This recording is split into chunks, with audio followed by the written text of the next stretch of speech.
What is up, you guys? Welcome back to my channel. I almost can't keep a straight face because this is such an intense look, but I actually think it turned out okay considering how bold it is. So I had been dying to use this Natasha Denona Lila palette. So these are her purple toned. This is her purple toned palette. She has some of these tones as well in other palettes, but this is like her thing because I think she said it's her favorite color, and Lila, I believe, means purple in her language, but now I'm forgetting what her language is, so I don't want to mess it up. So anyways, I focused on these three colors here actually, and this one. So it's a really unique look, and I will admit though, like, I had a really hard time creating this and duplicating it. As you'll see me mention in a second, I was inspired by one of the looks she created, and it's called the soft smoky look, which for her I guess is soft. And it looks like this, and it just turned out way more warm and peachy on me, which is interesting. I mean, yeah, I don't have blue eyes, I have more actually hazel eyes, and they show a lot more with these kind of colors around them. It really brings out the green.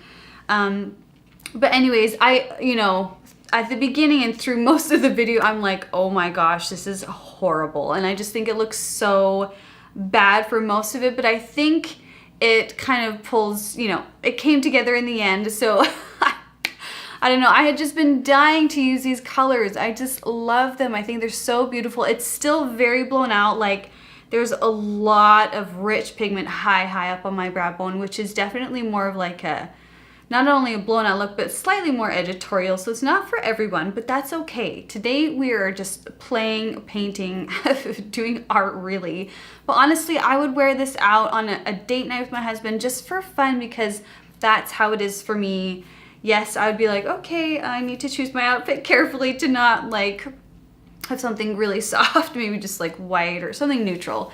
But anyways, if you're interested in seeing how I got this look, oh, and my microphone, I'm such a dork. I'm trying to have better sound, and I got this microphone that it's battery powered and you have to turn it on and off. So unfortunately, this is a voiceover because I forgot to turn it on through most of it, and I didn't want to do like most recording and then only like just the very end being like a normal talk through. So I was like, oh, well, I'll try and salvage what I can and see if it works. And if it does, I will use this intro. So if you're curious of how I got this look and to see how it went, please keep watching. Oh, and yeah, I'm still just in my gym attire. Like, I just don't even care. So we'll see you in a sec. Okay, friends, so I'm going to begin by priming my face. I'm going to use the Smashbox Photo Finish Primerizer. This is just a nice primer and moisturizer in one, so it just minimizes steps, and it's very lightweight and slippy and lovely. So I'm going to let that sit on my face and just kind of marinate while I show you how excited I am about this palette and this gorgeous look. I mean, look at this. Natasha Denona truly makes it look like a piece of cake, which it is not. At least it wasn't for me for the first time. So this soft smoky look is just stunning. So let's begin by priming our eyes. I use the MAC Paint Pot in the shade Painterly. I just place it all over my eye with the deluxe crease brush from Real Techniques. And then I dip straight into the shade Purpure, I think is how she said it. Natasha specifically. I just used the tip of my ring finger to do this, and I did realize, pretty much immediately that I did pick up a little bit too much. So just note to self and to you guys, if you have this palette or any of your stuff like this, the super gorgeous metallic shades, you really, they're highly pigmented. So just like barely touch the pan and you will have plenty on there. So I am just focusing this shade on my mobile eyelid, which just means my lash line to where my crease is. And I'm just going in a second time just to really emphasize that shade. Then I'm taking the shade Amara, which is this beautiful earthy tone, and I'm using my base shadow brush from Real Techniques as well. This is a great crease brush. And so I am placing this very generously, kind of blocking it in my creases. That's what Natasha made it kind of look like. I mean, I'm really such a noob, you guys. I don't know what I'm doing. Like, I don't really know her technique. I don't know her style of how she uses her products and how she gets eyeshadow on there. You know, everybody has their way, and I feel like she must have a unique way because, as you will see, I have a bit of a hard time with getting this look right. And so I buffed away that eyeshadow quite a lot, which I thought was normal at first, but it was not. So then I dip into Magentic, and I'm actually using the shading brush. So this one is a bit smaller. It's quite dense because I just wanted to lay this metallic shade in the crease. And so she kind of put it above the shade Amara, which is very unique. I wouldn't think to do this on my own, which is why I was so intrigued when I saw this look. And I'm kind of horrified by myself at this point, but you know, we're hanging in there. I carry on. And then, yeah, so anyways, you know, that was just one of the reasons why I was so intrigued by this. I was like, wow, I would not think to do that. So anywho, I go back in with that base shadow brush, and I'm re-emphasizing Amara because I realized I whisked it away quite a lot. And I also used this fluffy brush from Morphe. I think it's the I don't remember what it is off the top of my head, which is shocking because it's one of my all-time favorites, so I'll list it down below. Then I am going in with the shade Cyclone, which is very, very unique. I am using just my fingertip to highlight my brow bone because, well, I mean, I guess I don't need to really say it, but that's what Natasha did. Natasha.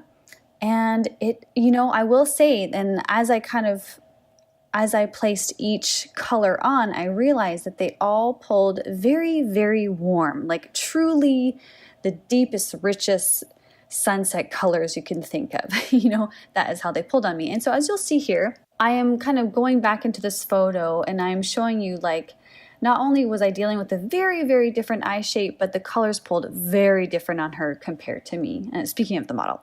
And so I'm just taking a quick break and I am placing the All Day Luminous Weightless Foundation from NARS all over my face. I'm using the shade Deauville, which is for light skin with golden undertones, and I think it did a pretty good job. It was just in that little sample pot from Sephora because I had heard about this foundation in the past quite a lot, and I just wanted to give it a shot. And I'm very, very picky with foundation. I've only been using it for a couple of years by now, and so I always like to try them out first if I can before I go in and buy a bottle, because I return things if they don't work really great for me, and I really hate wasting, so I prefer to use a sample first. Then I'm going to go in with my Tarte Shape Tape in the shade Light Neutral. I'm just cleaning up some veins and a blemish, and then I'm going in quite generously under my eyes because I want to do my very best to really neutralize the discoloration that I have under my eyes, which is quite purpley. And so when I have these kind of shades on my eyes, I want to make sure that they are not bringing out the darkness under my eyes as well. So I'm also setting my under eyes in place with my Laura Mercier Secret Brightening Powder, which is my favorite, and it's specifically for the under eye. And I'm pretty horrified with how things look, and I'm just hoping and praying that I can pull this thing together. So I just decided, you know what, I'm going to try and at least just finish this, even though I think I look crazy. So I'm just taking my pinky finger again and going in with Magentic, that gorgeous fuchsia, and just doing a very basic wash on my lower lash line, and then I'm trying to re-emphasize Cyclone in the inner corners, but I'm having a hard time with getting it to really stand out because it's pulling so apricot and deep on me. So then taking a flat definer brush, this one is from Sigma, it is the E15, it is great for this. She took the shade Amara, that really earthy crease shade, and she actually put it in the waterline, which I thought was a really cool idea. It's just not something I personally think to do. I can't remember if I've tried this before. I want to say yes. Maybe I'm thinking of just this look. But anyways, I really liked that. It was very gentle on my eyes. It was easy to get on there and very quick to do, quite frankly. Then I'm taking my base shadow brush again, and this is where I start to actually ruin things quite a bit, but I wanted to show you the process that I went through. Hopefully it'll give you some hope, and hopefully you'll learn from my mistakes. You'll see specifically here that I am just whisking away the product way too much. But the thing is that I really couldn't tell when I was looking in the mirror. So that's actually kind of one cool thing about filming yourself doing something, is that when you look back on the footage, you can actually see way better what you're doing, and you can really learn from it quite a lot. Because I knew I had a hard time doing this, but when I looked at the footage, I was just like, oh my gosh, I was totally blending that away and I didn't even know. So anyways, going back to the face, just because to just make myself feel better, because I was just having a hard time with my eyes and I didn't know what to do.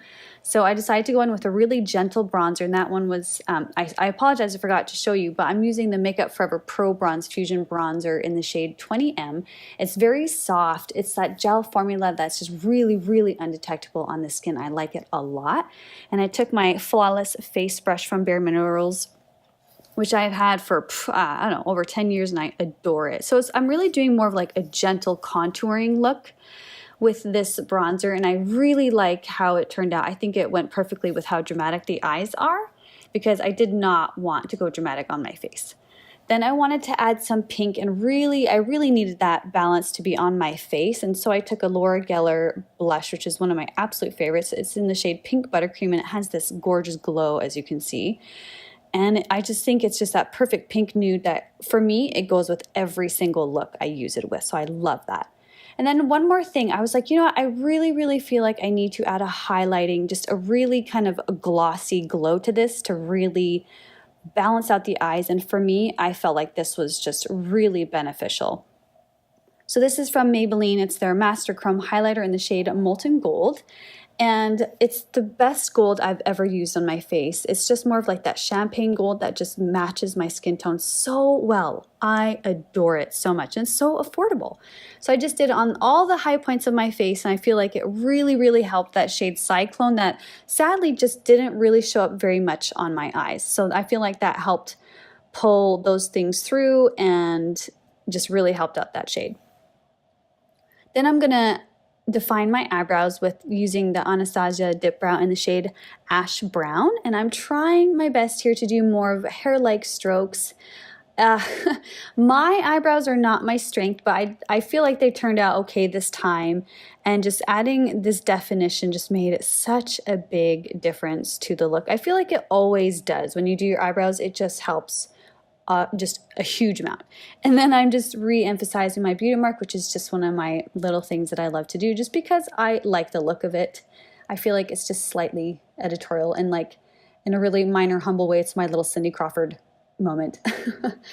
Then I'm just throwing in some really gentle drugstore falsies. These are the ones from Ardell. They are the style Wispies, and I felt like they were really soft, but I definitely needed something better than my own lashes. So then I finally pick up my Smith brush. It's a 247, and it is so feathery, light, and soft. And I feel like once I used that to reemphasize Amara and Magentic, it was starting to work. And so I added just a tiny bit to this very super soft and light brush. And I feel like it just helped infinitely to just gently press in Amara and Magentic, and I think it finally pulled through after that. And then I just threw on some mascara, and here you can see it makes a giant difference. I highly, highly recommend putting mascara on your drugstore eyelashes. These specifically, this is just how I like to do it. I'm using the Marc Jacobs Velvet Noir mascara that has just excellent volume, and I really, really love it. And then I'm throwing some on the bottom lashes too, because I never ever neglect my bottom lashes. And so here is the final look, you guys. It was a challenge, it really was, but it was kind of refreshing in a way, because I was like, hey, I worked through it and I really liked how it came out in the end, and I really enjoy it. So I hope you guys do too, and I will see you next time. Take care. Bye-bye.